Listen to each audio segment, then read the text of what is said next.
太平，在哪儿？家里。我在门口，开门。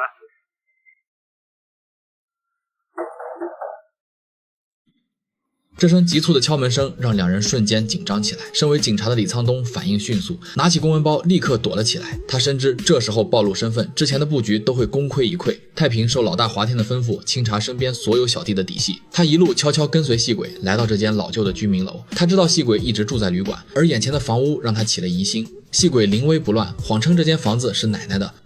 我奶奶的，蹲了5年，昨天才知道她回老家，这儿没人住。我就暂时先过来住。在检查过房间之后，太平还是没有打消心中的疑虑。地藏的香谁插的？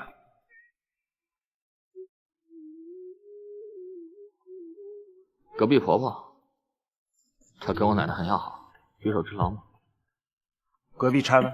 为了验证细鬼的话，太平准备去问隔壁的邻居。就在他开门的一刹那，李沧东借用开门的嘈杂声掩盖自己的脚步声，趁机离开房间。听到动静的太平迅速上前查看，可此时的李沧东已经离开。太平招呼细鬼一起去隔壁问清楚。李沧东在确认安全之后，他迅速打开防盗窗，然后前往隔壁房间。与此同时，太平也敲响了房门。给他们开门的是一位老太太。婆婆，隔壁地藏的像你插的？大概跑死，那不是俺夫妇啊，总要说是这样吧，弄得出一这样子了。那不是俺夫妇啊，总要说是这样，真出真啊。什么事啊？隔壁地藏的像你们插的？我得经常帮你们上香。那是一个东道郎啊，行，没事。说什么？哎，别生气啊，回去啊。李沧东利用精湛的演技和冷静的心理素质，打消了太平的疑虑。我从地铁一直跟踪你都不知道，华天被警察跟踪了，自己小心点。快行动了，不要到处走。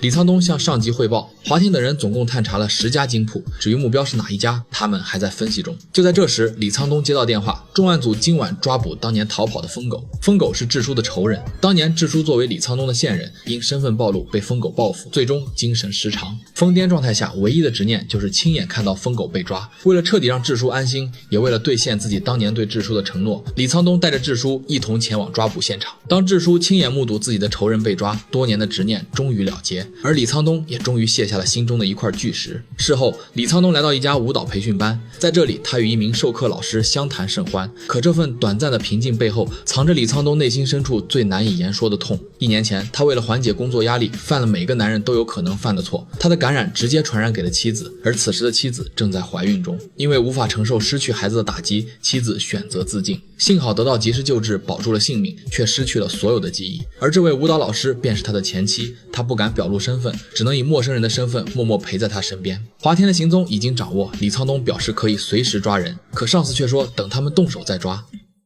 等他们行动才抓人，这么做线人很危险的。我等华天那么久，他之前犯了好几宗案子，我不甘心只起诉他私藏枪械。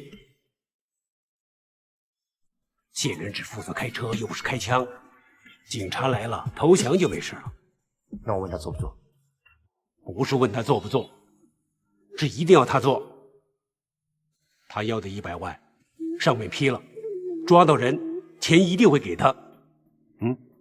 在上司的要求下，李沧东心中一种不祥的预感油然而生，这份担忧也让他彻夜难眠，忧心忡忡。他提醒细鬼，他要的100万上面已经批了，但是如果继续跟下去会有生命危险。此时的细鬼只想拿钱救妹妹，他想都没想就答应了下来。这天晚上，李沧东再次来找前妻，却不料被前妻的父亲看到，二话没说就冲上来把他打伤。这血腥的一幕被前妻看到，强烈的视觉冲击让他再次受到精神刺激，他吓得惊慌失措，慌乱地跑出教室，却不幸出了意外。李沧东急忙拨打急救车，他脱下外套给前妻盖上，压抑已久的情绪彻底爆发，他失声痛哭，他宁愿死的那个人是自己，他一遍遍的忏悔，可这一切都已经晚了。次日，太平召集了所有人，今天的目的便是甩掉所有警察。他先是让大家拆掉手机电池，统一扔到袋子里，然后吩咐细鬼开车上桥。在半路，太平突然下令停车，几人迅速弃车转移到另一个车道，在这里随机拦下一辆私家车，在打破玻璃之后，将司机从驾驶位拉下来，然后几人驾车离去。这一举动直接打乱了警察的跟踪计划。当晚，华天与阿弟彻底摊牌，两人闹得不欢而散。我是有别的女人了，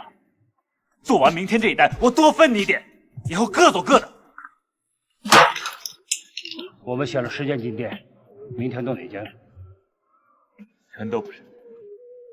我有另外一个目标，明天会有250公斤黄金运到那家店。这就是华天的高明之处，他故意让手下选了10家金铺，就是要干扰警方的判断，为抢劫行动争取时间。华天召集几人开会，先记下位置和路线。这家店早上10点半开门，如果等开门行动，一定会堵车，所以要在9点半趁他们摆设首饰柜的时候行动。没想到临动手前，其中一人要求加钱。你开车撞铁闸，拉链，你跟我监控全场。